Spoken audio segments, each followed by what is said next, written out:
1987, dans l'euphorie générale, Jacques Chirac, alors Premier ministre,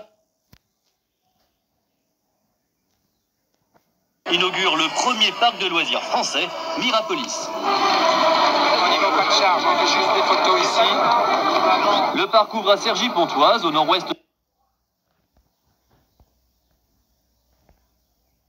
Paris. On lui prédit un avenir radieux. La concurrence à l'époque est quasi nulle, Euro Disney et Astérix n'existent pas encore. Mirapolis espère 2 millions de visiteurs la première année. Septembre 95, Mirapolis part à la casse. Le premier parc de loisirs français laisse la place à un champ de ruines. Alors comment expliquer un tel échec? À l'origine du projet Mirapolis, il y a une femme, une architecte, Anne Fourcade. Elle conserve dans ses archives ses premiers croquis. Je pense que c'est ça. Mirapolis, c'est son idée. Elle a dessiné la totalité du parc. Elle le voulait différent des parcs classiques. Alors le projet Mirapolis consistait à créer un parc sur les contes et légendes. Ce qui nous intéressait beaucoup, c'était justement de ne pas créer un parc d'attractions, mais de travailler sur des thèmes. Le projet d'origine se voulait culturel. Le Gargantua de Rabelais, les inventions de Léonard de Vinci, les contes de Dame Tartine ou les fables de La Fontaine. Un parc où il n'y aurait ni Grand 8, ni montagne russe. C'est ça, dans les parcs d'attractions, je trouve que c'est attractif, c'est intéressant aussi. C'est ludique et attractif, mais on est passif. On monte dans un manège, on a une sensation forte, c'est fabuleux, et puis on sort, et puis est-ce qu'on a envie d'y revenir, quoi. Et vous vouliez faire plus que ça? J'avais essayé de faire plus que ça. Ce projet original, aucune banque française ne souhaite le financer au départ. Mais Anne Fourcade réussit à convaincre un richissime homme d'affaires saoudien. Son nom, Gaith Pharaon. Il met 90 millions de francs dans la balance sur les 200 nécessaires. Du coup, les banques lui emboîtent le pas. Mais quand les travaux commencent début 86, oubliez le parc culturel. Le projet a changé d'objectif. Les attractions s'appelleront Gravitron, Tourbillon ou Tornado Looping. Les investisseurs ont doublé le budget qui passe de 200 à 400 millions de francs. Et alors qu'Anne Fourcade visait 600 000 visiteurs, ils en espèrent 2 millions. Tout ça parce que les études de marché promettent au parc un succès assuré. Aujourd'hui, on sait que ces études n'étaient pas fiables. Comme la France n'avait pas de spécialistes des parcs de loisirs, on a fait appel aux Américains qui étaient quand même apparemment les mieux placés avec Disney. Ils ont décrété que dans tel rayon, il y aurait X% de la population qui viendrait dans le parc. Ils ont dit aussi que les gens reviendraient 3, 4, 5 fois par an dans le parc. Enfin, ils ont appliqué ce qui, effectivement, se pratiquait aux États-Unis. L'Européen ne bouge pas de la même façon qu'aux États-Unis. 1 heure d'avion, c'est loin. Et c'est sûr qu'on n'a pas le même comportement. Dès la première année, tout le monde déchante. Avec 600 000 visiteurs, on est loin des 2 millions prévus, et même des 1 300 000 qui seraient nécessaires pour équilibrer les comptes. Alors Mirapolis est un peu un cas d'école, puisqu'il a d'abord choisi un mauvais emplacement, dans une ville nouvelle au nord-ouest de l'agglomération parisienne, mais une zone absolument pas touristique. Et pour ne rien arranger, à l'époque, le RER n'allait même pas jusqu'à Mirapolis. Cette gare n'a été terminée que 3 ans après la fermeture du parc.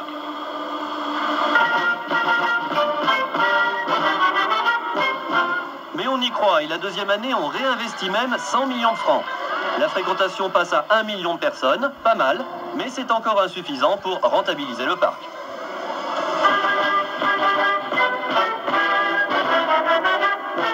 Troisième année, c'est la catastrophe.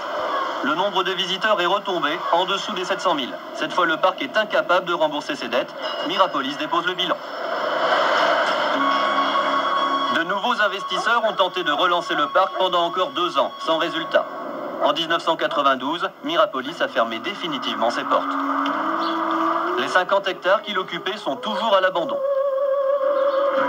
Facture totale de l'échec, 700 millions de francs.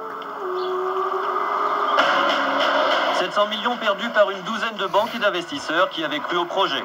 Celui qui a perdu le plus, c'est le Crédit National. Seule compensation, cette banque est aujourd'hui propriétaire des ruines. Mirapolis est resté un symbole, mais ce n'est pas un cas unique. Des parcs à la carrière trop brève, on en a construit un peu partout à la fin des années 80.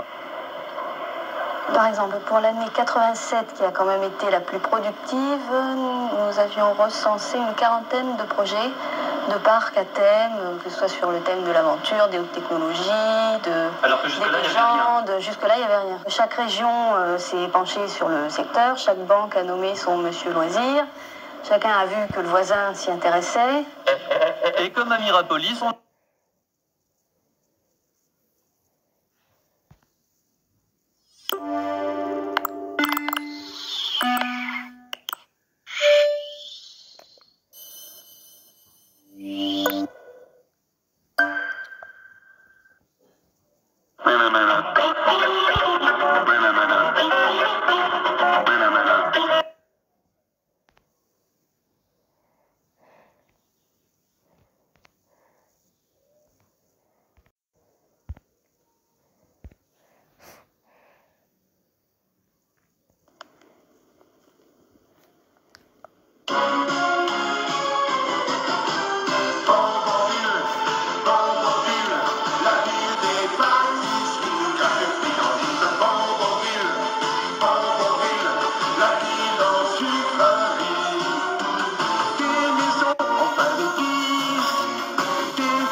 Imagine un endroit étonnant qui ne serait peuplé que de mourants, de jolis bébés se léchant les babines, de gamins, de gamines, au bois de jour des vitamines, sur les tableaux verts faits de pistache. T'aurais plus besoin qu'on te rabâche. C'est en 1515 t'as eu vieux Marignan, tu mangerais toutes les dates, c'est comme ça qu'on devient savant. Bonbonville, Bonbonville, la ville des pâtisseries, nous café friandise. Bonbonville, Bonbonville, la ville en sucrerie. Des vélos en bubblegum, au bout en boule de gomme, sur des routes en noix de coco, où les agents roulent en berlingot. Bonbonville, Bonbonville, il n'y a pas qu'à convaincre l'on fait des bêtises. Bonbonville, c'est une ville si belle qu'on en mangerait. Écoute-moi bien, il était une fois un petit patelin ou sans crise de foie. Tu peux manger tout ce qui ne se mange pas. Même la barbe de ton père, c'est de la vraie barbe à papa. Tu dois traverser d'ici de là des petits lapins en chocolat, des cocottes en sucre font des œufs comme ça, et des chats sont déçus quand on ne mange pas leur langue de chat. Bonbonville, Bonbonville, la ville des pâtisseries, tout café friandise. Bonbonville, Bonbonville, la ville en sucrerie. Cirque sur ta promenade, c'est de la limonade. Et je sais, parfois la nuit, tombe des flocons de chantilly. Bonbonville, Bonbonville, il n'y a pas qu'à convaincre que l'on fait des bêtises. Bonbonville, c'est une ville si belle qu'on en mangerait. Bonbonville, Bonbonville, la ville des pâtisseries, nougat et friandises. Bonbonville, Bonbonville, la ville en sucrerie. Bonbonville, Bonbonville, il n'y a pas qu'à convaincre que l'on fait des bêtises. Bonbonville, c'est une ville si belle qu'on en mangerait. Bonbonville, Bonbonville, la ville des pâtisseries, nougat et friandises. Bonbonville, Bonbonville, la ville en sucrerie.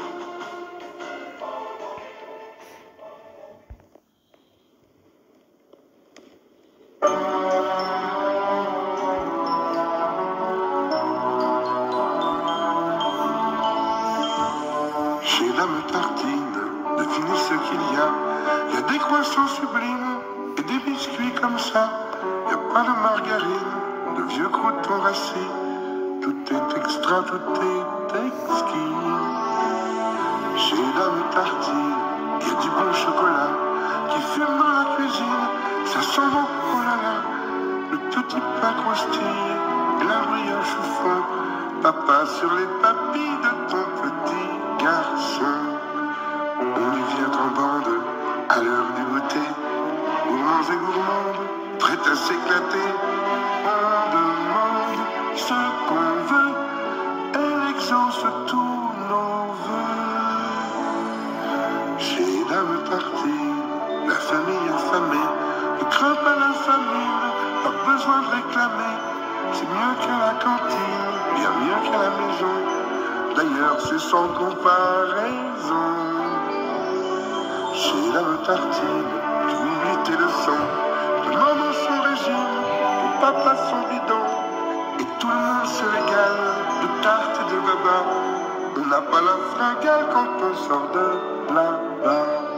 Chez Dame Tartine, devine ce qu'il y a.